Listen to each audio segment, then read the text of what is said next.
নমস্কার। সরস্বতী আর্ট একাডেমির দ্বিতীয় ক্লাসে আপনাদের সবাইকে স্বাগত। আশা করি গত ক্লাসে দেখানো পেন্সিল ধরার সঠিক নিয়ম এবং বেসিক লাইন ড্রয়িং আপনারা বাড়িতে নিষ্ঠার সাথে প্র্যাকটিস করেছেন। আপনাদের হাত নিশ্চয়ই আগের চেয়ে অনেক বেশি সচল এবং ফ্লেক্সিবল হয়েছে।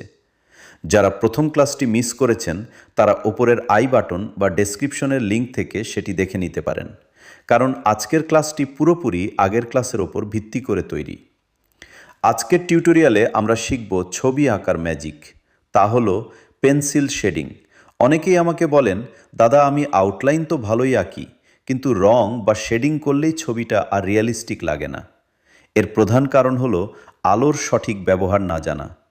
আজ আমরা শিখব কিভাবে আলো এবং ছায়ার খেলা ব্যবহার করে একটি সাধারণ গোলককে ত্রিমাত্রিক এবং জীবন্ত করে তোলা যায়। আজকের ক্লাসে আমরা কভার করব 1. শেডিংয়ের বেসিক প্রকারভেদ, হ্যাচিং, ক্রস হ্যাচিং এবং ব্লেন্ডিং। 2. আলোর উৎস বোঝা এবং হাইলাইট চিহ্নিত করা। 3. বিভিন্ন ধরনের ছায়া, কোর শ্যাডো এবং কাস্ট শ্যাডোর মধ্যে পার্থক্য। 4. কিভাবে ধীরে ধীরে গাঢ় থেকে হালকা টোন তৈরি করতে হয়।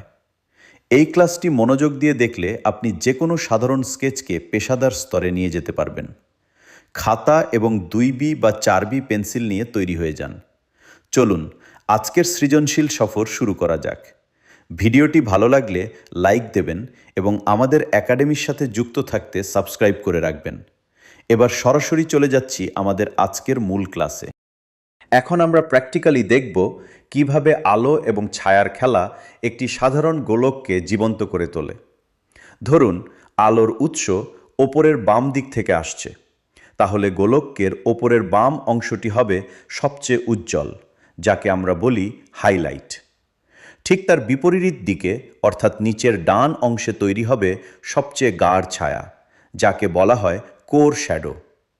আর গোলকটি যে সমতলের ওপর রাখা আছে তার ওপর গোলকের যে ছায়া পড়বে তাকে বলে কাস্ট শ্যাডো। এই তিনটি বিষয় মাথায় রেখে আমরা শেডিং শুরু করব। আমি এখানে 2B পেন্সিল ব্যবহার করছি। প্রথমে খুব হালকা হাতে গোলকের ওপর টোন দেব। মনে রাখবেন, পেন্সিলের ওপর খুব বেশি চাপ দেবেন না, ধীরে ধীরে লেয়ার তৈরি করতে হবে। হাইলাইট অংশটি প্রায় সাদাই থাকবে। কোর শ্যাডো অংশে ধীরে ধীরে গাঢ় টোন দেব। এর জন্য আমরা হ্যাচিং বা গোল গোল করে পেন্সিল ঘুরিয়ে শেডিং করতে পারি। কাস্ট শ্যাডো হবে সবচেয়ে গাঢ় এবং গোলকের ঠিক নিচেই তা শুরু হবে।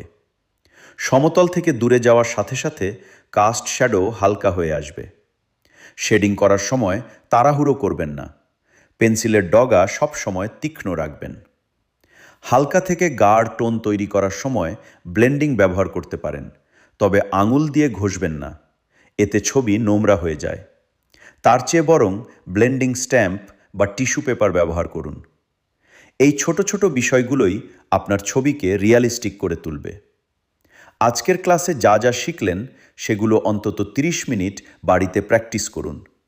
পরের ক্লাসে আমরা মানুষের মুখের প্রোফাইল আঁকার বেসিক নিয়মগুলো নিয়ে আলোচনা করব। আজকের মতো এই পর্যন্তই। সবাই ভালো থাকুন এবং নিয়মিত সৃজনশীল চর্চা চালিয়ে যান।